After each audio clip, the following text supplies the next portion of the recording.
Chapter 9. The Big Breakdown. As far as the breakdown of a story is concerned, the process of going from the first reading to the finished performance by the actor, either for the camera or for the stage, is exactly the same. It varies not one whit. There is a lot of confusion in the minds of inexperienced actors about this. But the confusion is centered on the difference between interpretation and working conditions. While there are some important differences between the working conditions in each of these mediums that have to be taken into account, from the standpoint of the actor's interpretation, the two are the same. So the things I am going to talk about now will work for both areas. This process is called the breakdown of the material. I am going to state one rule that will always apply. The point of all the analysis that an actor does is to go from the general to the particular, with the express intent of discovering the basic personality, the feelings, the desires, the relationships, and the actions of the character that affect the story. This applies to every type of story and style. Everything else is irrelevant and should be eliminated from an actor's analytical processes, and I mean everything. Actors tend to get caught up in analysis and go off on tangents that take them into some pretty obscure areas. They usually do this because for one reason or another, they have no focus. But whatever the reason, in order to get to the moment-to-moment work, you must focus on moments as the goal of your analysis. The journey from the general to the particular, for an actor, has three main areas. They are: what's the big picture? What's my character? What are my moments about? Notice that I put each of these areas into the form of a question. An actor answers questions in each of these areas, and in doing so, they get to the heart of their role. Let's start with the first of these areas, and the questions that are a part of this area. What's the big picture? You get the script, and sit down to read it for the first time. If it is a film script, it might be as long as 135 pages, but usually it's around 115 pages. If it is a play, it will be about 60 pages. In either case, it takes anywhere from an hour and a half to 2.5 hours to read, depending on how fast you read. It helps if you can read it through without interruptions. In any case, the first question you should ask is, what is my first impression of the script? If you were to shake hands with this script, what sort of handshake would it have? If you were to see this script walking down the street, what sort of person would it be? It isn't necessary to take this question very seriously, but just take note of the response that you have. Of course, if you are reading this script with intention of accepting or rejecting it, then this question becomes critical. But let's say that you already have the part, and you are settling in to get to work on the role. You still need to answer some very general questions. The second question is, what genre is this story? All stories fall into broad categories: thriller, psychodrama, etc. These categories affect the overall tone and tenor of a story. You wouldn't go at a comedy the same way you would go at a drama. A detective piece has a totally different flavor than a romance. Also, you may have to learn to shoot a gun, or learn a dance, or do any one of a number of things that are key to one form of story or another. All these things depend on the type of story. For every story type, there is a style and convention that you need to be aware of. What is the historical period of the story? Is the story set in 1914, just before the start of World War I? Is it set in the bebop era of the 50s? No matter what the time period, new or old, you are going to have to make adjustments to your performance to accommodate the time and place.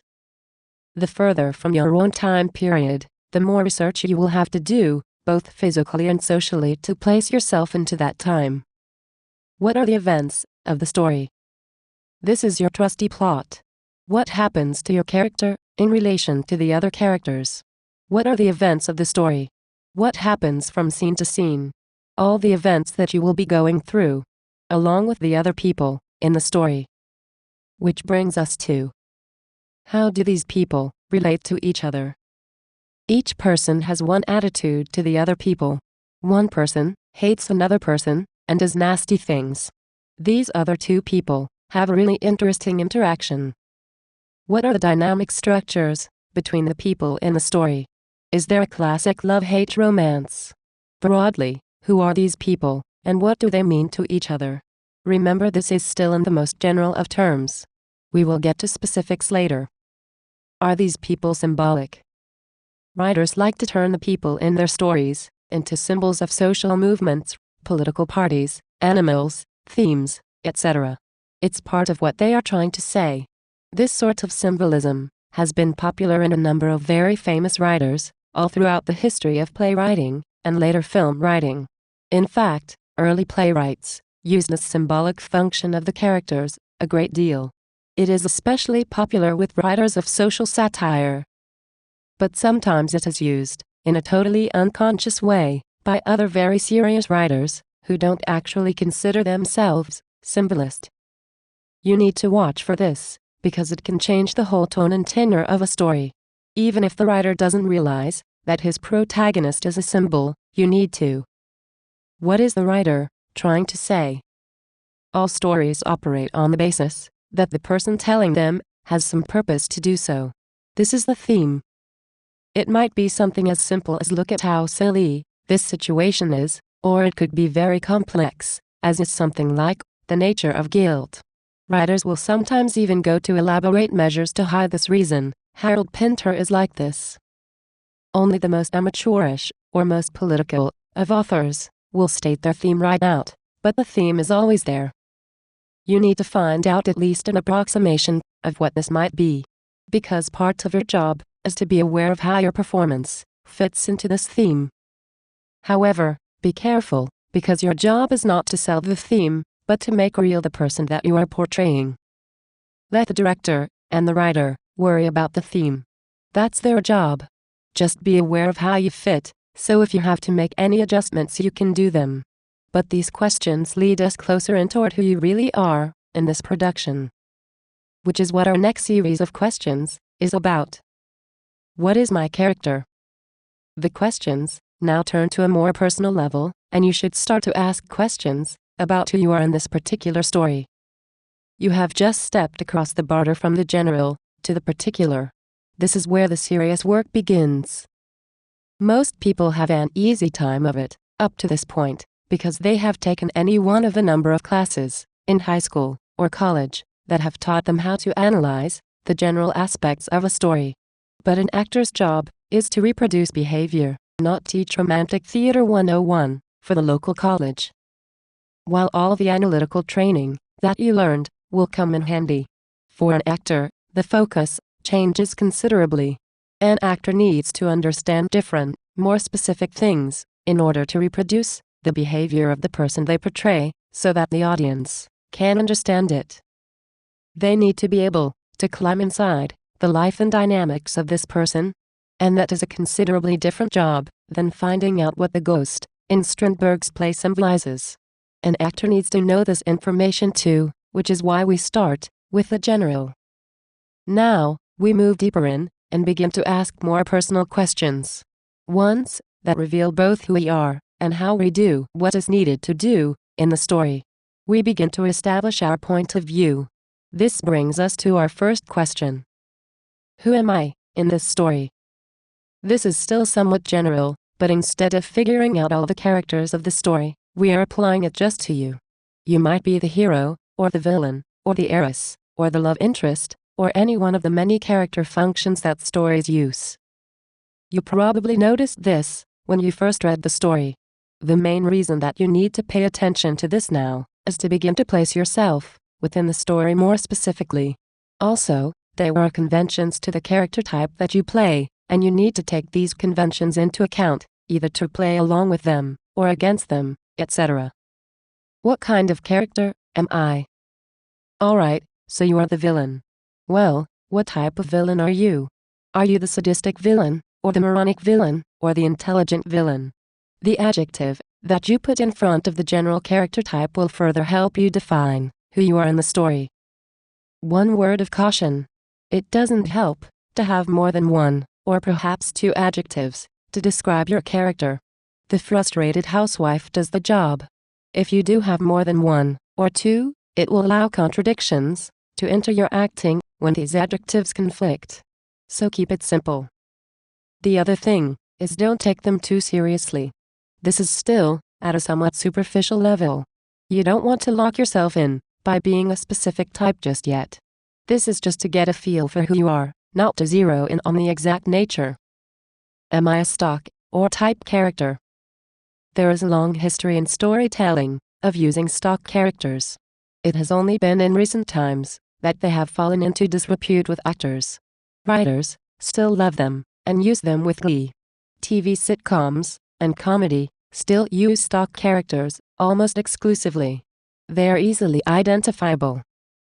The author can use them to create character irony and generally have a lot of fun. If your role falls into this area, you should know it and make allowances for it in your preparation. One thing to keep in mind about stock characters is that they needn't be a trap if the actor takes the time to make them real. But keep in mind that they can be either a boon or a trap for an actor's professional standing. The dangers of being typecast is real for an actor. Do you want that or not? A good question to ask yourself. Is my role done in a particular style? Style acting is alive and well, and not just used when acting in Molière or Oscar Wilde plays. Style refers to mannerisms. The casual California cool, the New York tough guy attitude, the Southern gracious woman, all these are mannerism styles, and have a pattern and convention that you need to be able to reproduce. Another type of style is when you give a particular animal characteristic to your role. In the film The Terminator, the actor playing the robot T-1000 modeled his mannerisms after a panther. It was a very effective use of style. How has my past influenced who I am? These are the events of your life that make up your basic personality. Sometimes you will know these events, especially if they are part of the story. But even if they aren't given to you by the author, they will be a part of your character's story. You need to work on them because they are the basis of your feelings and desires. You get to make up any event that you like, as long as it gives you the supporting behavior for the events of the story. Still, you don't have total freedom in the absence of author-supplied information, but you can have a lot of fun here, if you like. What is my life desire? Remember in the section where I talked about desires, I said that you have to have one. Well, this is the point where you either discover what the author intended, or make one up, relying on the story as your guide. Why is this important to me? This is another part of the character's basic personality, but here it is focused on a single desire. There's usually an event in the past that caused a person to make a decision about what they wanted from their life. This event motivated them to choose a particular way to live their life. In real life, there is usually a series of events that leads the person on a life path. For acting purposes, it is more helpful if you choose a single event, the deciding point, and use that. Multiple events tend to lead to generalized acting, so avoid using them. What does the event you choose tell you how it makes something important or not? What do I really need? In Sleepless in Seattle, Tom Hanks wanted to begin to date again, but what he really needed was someone to love again. People aren't always clear about what they really need when they decide what they want. Oftentimes, they will tell themselves that they want something when what they really need may be something entirely different.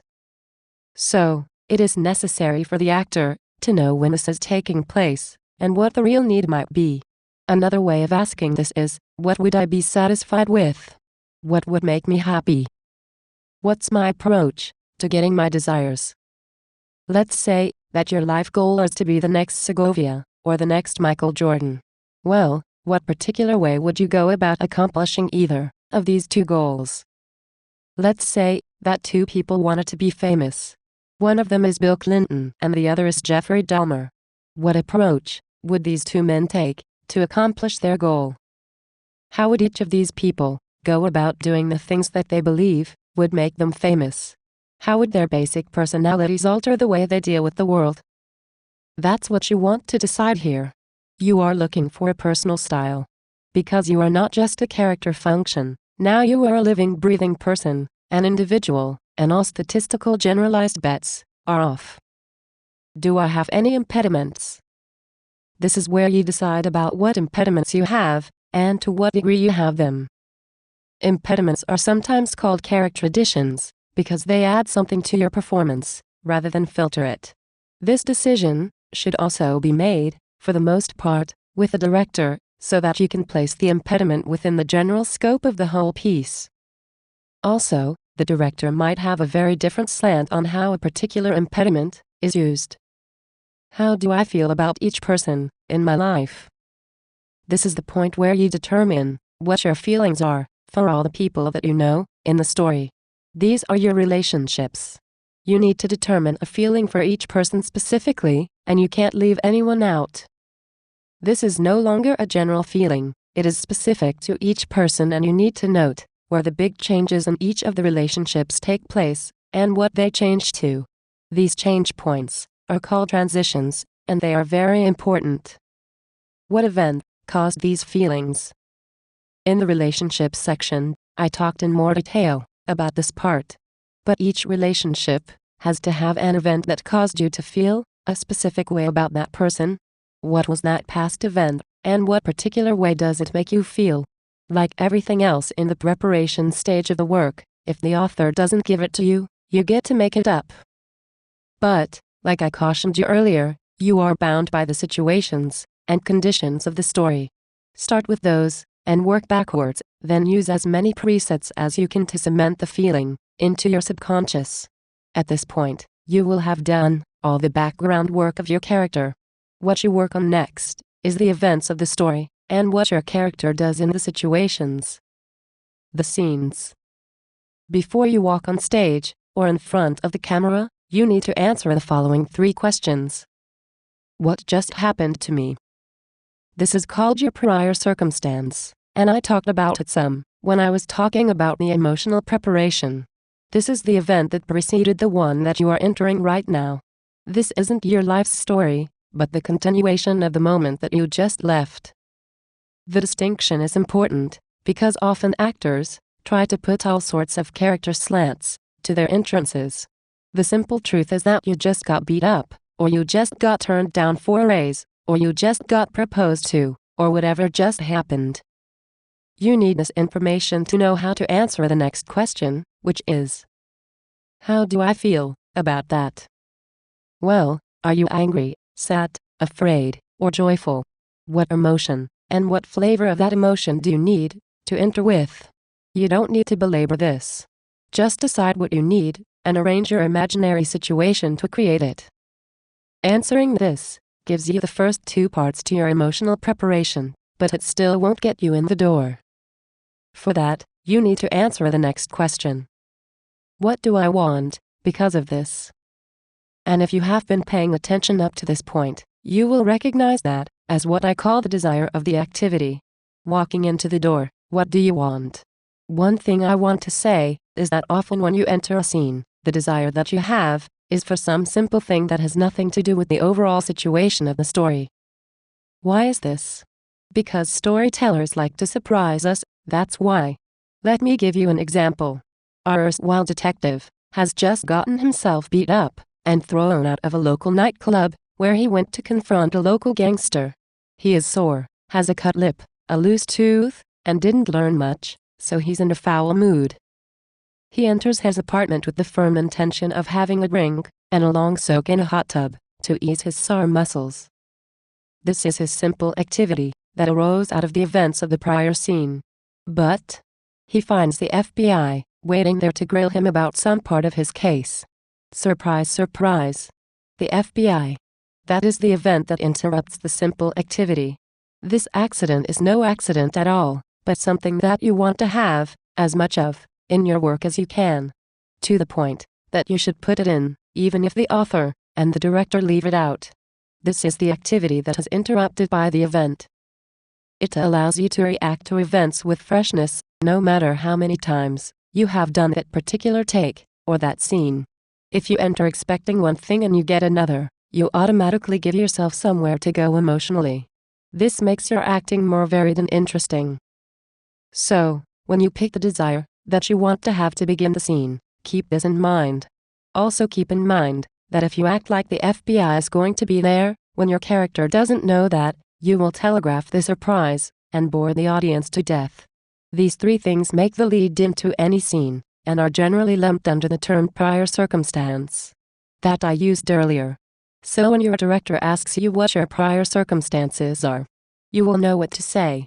All of this only gets you in the door. So, what about the scene? All the preparation that you have done up to this point is so that you can go through the scene without having to think at all, only react. This is moment-to-moment work. But to get to the stage that you can do this, you still have to use your head, or at least enough of it to answer these three questions. What are they doing? How do I feel about it? What do I want because of it? The above three questions are the shorthand version of the emotional bridge. But this shorthand version of the bridge can be invaluable in rehearsal and when you are doing your presets. At any time you can ask yourself these three questions, and they will give you the means to solve every interpretation problem. Every story that you will ever have to act can be broken down eventually into these three questions. You can apply them to every moment that someone does something to you, or any event that happens. They are universal to everything that you will do as an actor, so don't forget them. They are the beginning and the end of your analysis, and the most important of all the questions that you will ask about the story. But you don't really ask them when you are acting. You don't really think of them at all when you act. The strange thing about acting is that if you can leave your thinking head out of the equation, then you react quicker and respond more fully. Often with moment-to-moment work, the actor is faced with the contradiction of leaving the thinking behind, while still being able to do all the functional actorish things that need to be done, like blocking, hitting marks, or talking loud enough to be heard all the way in the back row. These technical things take attention and intellect, but the character needs to be responsive and reactive. This paradox is sometimes one of the more frustrating things about acting. But there is a solution. Homework and practice. These two things are your best friends, because they will take your performance from the conscious and move it to the subconscious, where it can exist more or less with little intellectual effort on your part. What this allows you to do is to spend as little time thinking about these things as possible when you perform. They allow you to turn your mind down to the minimum and free you to focus on the other person's behavior and respond as fully as is possible. Walking the moments.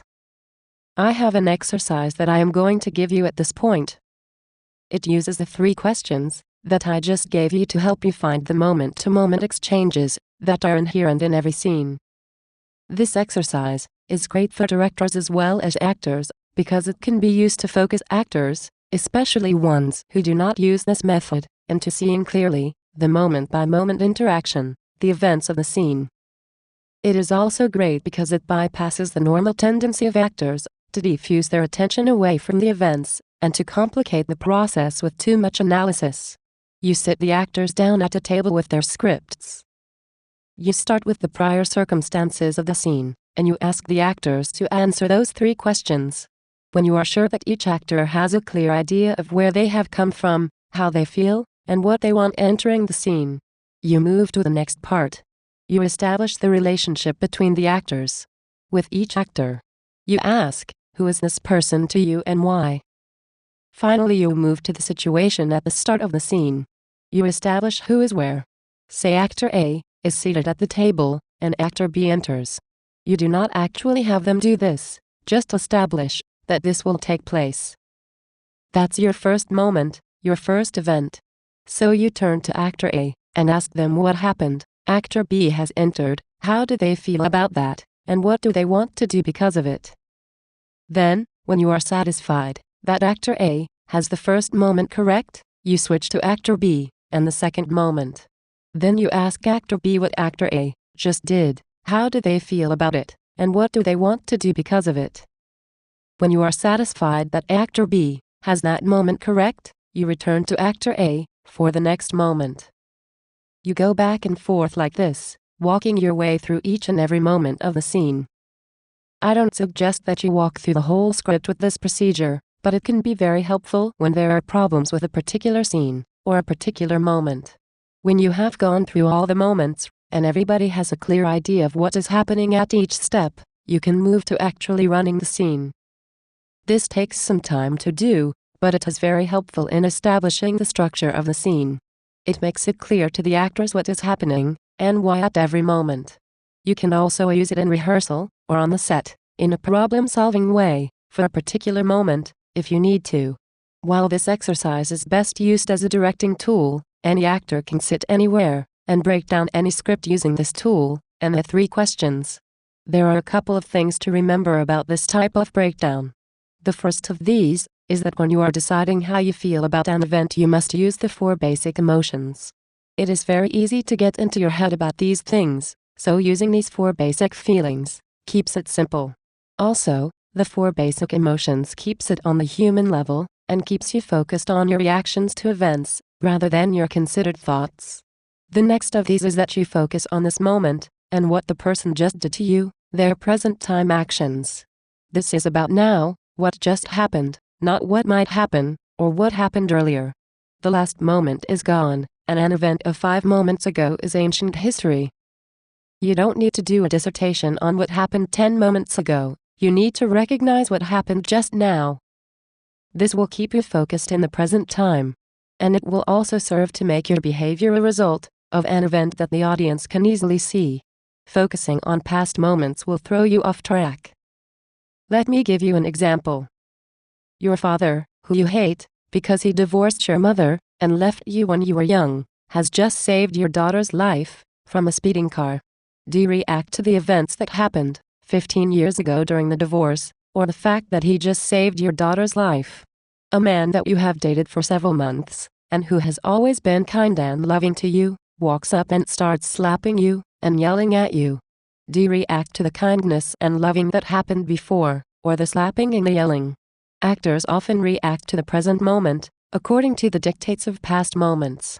What happened before is your history. It is where you start from. What happens now is what modifies that history. If you ignore the present moment, you will look like you are out of touch with reality. These 2 examples are pretty clear, but even if they were less clear, the past is not what you are receiving now. So focus on what just happened, and how you feel about that, when you are doing this exercise. This exercise is not particularly fast, at least at the start. But after you get the hang of it, you will find it very helpful. For this reason, using this exercise can depend on time factors. In film, where rehearsal time is at a minimum, and where stars' schedules can limit their availability, it is harder to justify the time that it takes to go through a scene this way. It should not be ruled out, however, because it can get deep into the heart of a scene like nothing else can. It can also be very useful in situations where the actions in events are not so easily determined. One other thing that you should keep in mind is that you are not acting when you do this exercise. You sit there and talk things through in a non-performance way. You are dissecting the moments to understand them, and acting should not be used. Why? Because how can you act the truth of something when you don't yet know what that truth is? And speaking of truth, there is a truth of a higher order for actors than intellectual truth. Emotional logic. Well, here is an oxymoron of epic proportions, and it's a paradox too, in the bargain. This is something that I have been giving a lot of thought to since I started to direct. Actors come from all different sorts of backgrounds and different sorts of training. I was running up against the fact that the actors that I was trying to direct would have all these various and very logical reasons that they would use to justify what they did. But none of them made any kind of sense. And none of them led the actor to a usable moment. The problem that I had as the director was how to get them back in the realm of real human interaction, and out of the realm of logic. Then I remembered one of my acting instructors telling me that something that I had done had made logical sense, but not emotional sense. Bingo! This had been for me a major turning point in my acting, because I suddenly realized that most people don't do things for logical reasons at all, but for emotional reasons. They say it's logical, but their reactions are emotional. In the intervening time, this thought had stayed with me. So, one day as I struggled with this problem of logic and the nonsense that it creates in actors' heads, I struck on the idea of getting them to use emotional logic. it came to me that if acting is about responding, and our responses are governed by our desires and feelings, then our actions must be governed by these as well, and that this structure is emotional, not logical. Emotional logic, then, is the logic that governs our feelings. It may not be rationally logical to be jealous of someone who has something that you want, but it certainly is emotionally logical. It may not be rationally logical to continue to love someone after you have broken up with them, but it is certainly emotionally logical.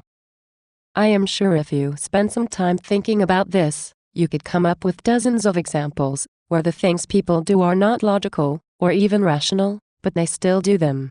So rational logic alone does not explain why they do them.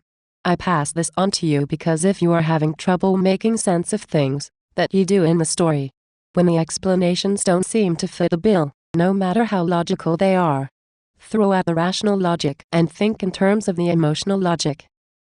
It is one more tool in your analytical toolbox that you can use to find the sense of the events. Anticipation, and what you don't know.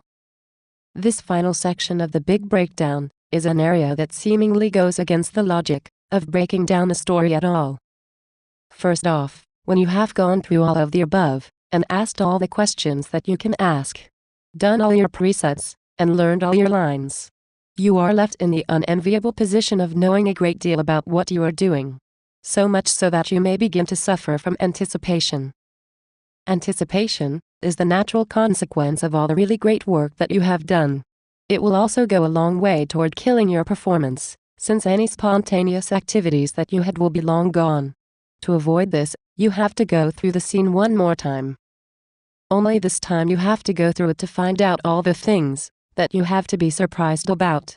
The things that you can't know before they have happened. Remember, acting is the art of making the situation appear to be spontaneous. It is not actually being spontaneous.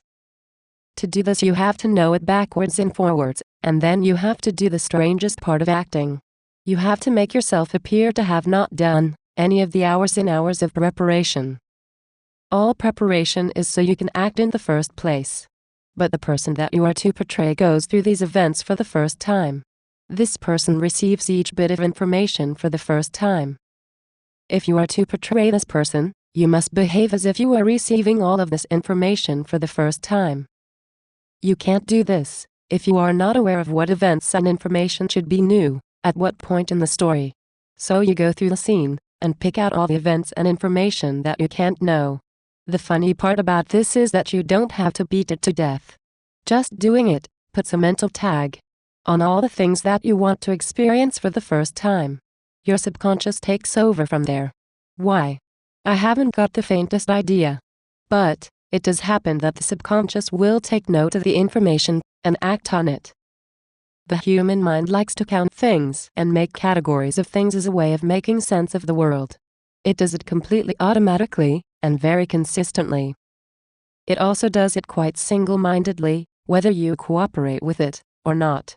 I have found that this mechanism can be very helpful if you allow it to have its way by supplying it with the necessary information. The subconscious is a vast library and storehouse. Its primary function is to supply you with all the information and mechanical processes that you need to survive and flourish. But it is like an eager child, and like an eager child it will help in any way that it can. This structure of the mind is how you can act it all. If you give it all the information it needs, build the emotional and active structures of the role, then relax and trust it. It will do exactly what you have planned, automatically. It will then leave you free to adjust your performance to the ever-changing moments of the story that you are presenting to the audience, and the working conditions that every actor faces. You won't have to think about these things while you are acting. Your mind will be free to focus on the technical things that are also a part of the actor's job, like hitting your marks or speaking loud enough. But remember that you have to trust yourself and your subconscious to have all the things that you put into it there for you when you act. Do your preparation, then trust yourself. If you do that, I guarantee that it will be there for you. Thanks for watching.